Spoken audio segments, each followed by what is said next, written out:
that as a community where our trust is supposed to be in our officers, we've lost it.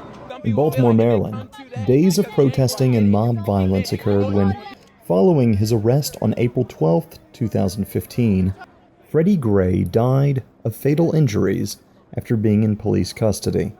The event grabbed national headlines as yet another police department heard accusations of misconduct.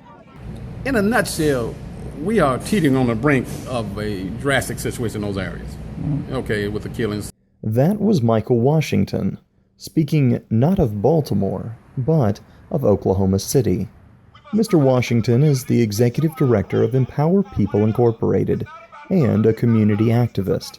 He works as a public watchdog and demands increased efforts towards transparency by the police.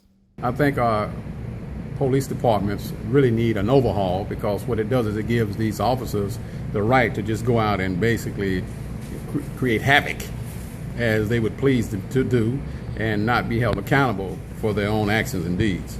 So again, I'm very critical of our system here in Oklahoma police departments. And we're asking, my group right now is asking that we have a total overhaul. I want the community and police to be able to sit down and dialogue. I want police body cameras worn by every officer in the state of Oklahoma. I want retraining of every officer in the state of Oklahoma. Mr. Washington and others call for better practices and equipment that will create an atmosphere of accountability and prevent situations like Baltimore. Sergeant Gary Knight of the Oklahoma City Police says they've already made steps towards building public trust. We're open with the public. We hold meetings with the public and community leaders. We have programs now that get the youth involved to get them off the streets. We've had body cams in the works for some time now. National police agencies have faced public scrutiny over the cases of police brutality and shootings. Oklahoma City police say they work to be proactive in bringing the department's activities front and center. We always try to be transparent in our information we release. For example, if one of our officers is arrested for anything or is charged with a crime, typically we go to the media with that. We're active on social media, and if you'll check our history on our social media page, we put that officer's information out there quicker than we put the average citizen's information out there. I had just finished talking with Sergeant Knight about accountability in light of the events in Baltimore, which were caused due to a person dying after being in police custody. I would see Sergeant Knight again only 4 hours later at the scene where a person had died after being in police custody.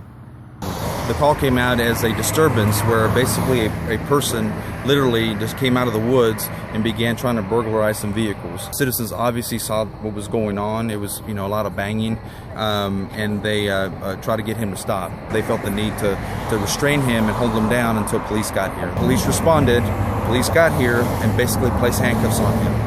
Okay, after they did that, they saw that he stopped breathing.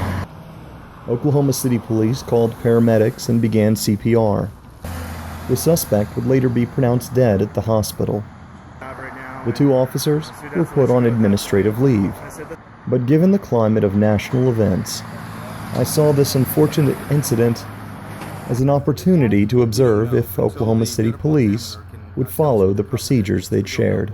I just was doing some fact checking with all the stations to see if the police did in fact contact you. I contacted Oklahoma media to confirm if police did in fact give them first notice.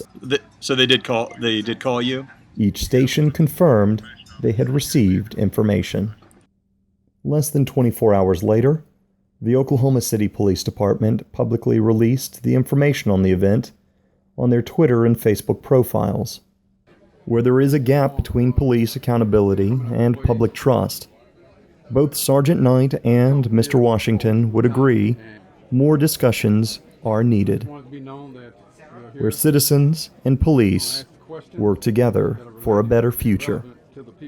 That two-way communication is really one of the best ways of making sure that everybody's on the same page and there aren't any misunderstandings. We need a more open dialogue with leaders, again, like myself, who in turn can bring people in with these officers, with these police chiefs, with these legislators and things. And until we get this issue addressed, we're not going anywhere fast.